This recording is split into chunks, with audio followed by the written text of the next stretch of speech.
پوچھا ہے کہ اگر کوئی شخص ایسا ہے کہ جس کا وضو قائم نہیں رہتا، پیشاب کے قطرے آ جاتے ہیں، دیگر مسائل ہوتے ہیں جس کو ہم شرعی معذور کہتے ہیں شرعی لحاظ سے، اگر یہ سردیوں میں موزوں پر مسح کر کے گزارا کر لے، پاؤں نہ دھوئے تو کیا حکم شرع ہوگا؟ دیکھیں، اگر شرعی معذور ہو یا شرعی معذور نہ ہو، دونوں کے لیے رعایت ہے کہ آپ موزے لے لیں، اور وہ موزے، یہ جرابیں نہیں کہہ رہا ہوں میں، ایسے موزے ہونے چاہیے، ایک تو یہ کہ وہ چمڑے کے بنے ہوں یا ریگزین کے ہوں یا اون کے بھی ہیں تو اتنے گف ہوں کہ اگر آپ اس پہ یوں پانی ڈالیں تو فوراً کھال تک نہ پہنچے، آہستہ آہستہ رس کے پہنچ جائے تھوڑی دیر بعد، وہ تو الگ بات ہے، وہ موٹے کہلائیں گے، فوراً نہ پہنچے۔ جیسے پتلی جرابیں ہوتی ہیں، اس میں تو آپ جیسے ڈالیں گے فوراً کھال تک پہنچے گا، یہ مسح کے قابل نہیں ہوں گی۔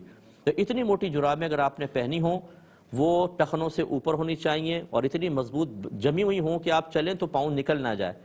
تو اس کو آپ پہلے پاؤں دھو کے یا پورا وضو کر کے ان کو پہن لیں، ٹھیک ہے، اور آپ نماز وغیرہ ادا کریں۔ جب آپ کا وضو ٹوٹے گا تو اب آپ کی مدت مسح سٹارٹ ہوگی۔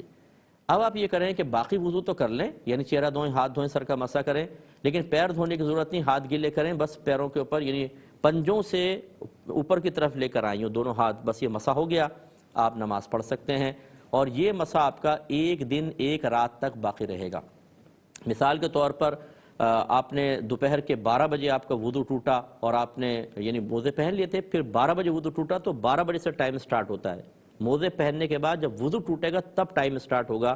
اب 12 سے 12 ایک دن یعنی، اور پھر 12 یعنی ایک دن ایک رات آپ کر سکتے ہیں، تو یہ اگلے پہلے رات کے 12 اور پھر اگلے 12، اس وقت تک آپ جتنی بھی نمازیں پڑھنا چاہیں اس پر مسح کر کے پڑھ سکتے ہیں۔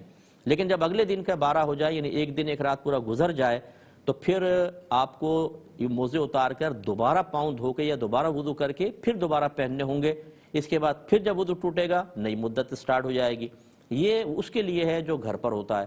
اگر آپ سفر پر جائیں موزے پہن کر تو 3 دن 3 رات تک آپ مسح کر سکتے ہیں۔ یہ آسانیاں ہیں، تو اس سے آپ فائدہ اٹھائیے۔ یہ کہتے ہیں ہمارے خاندان میں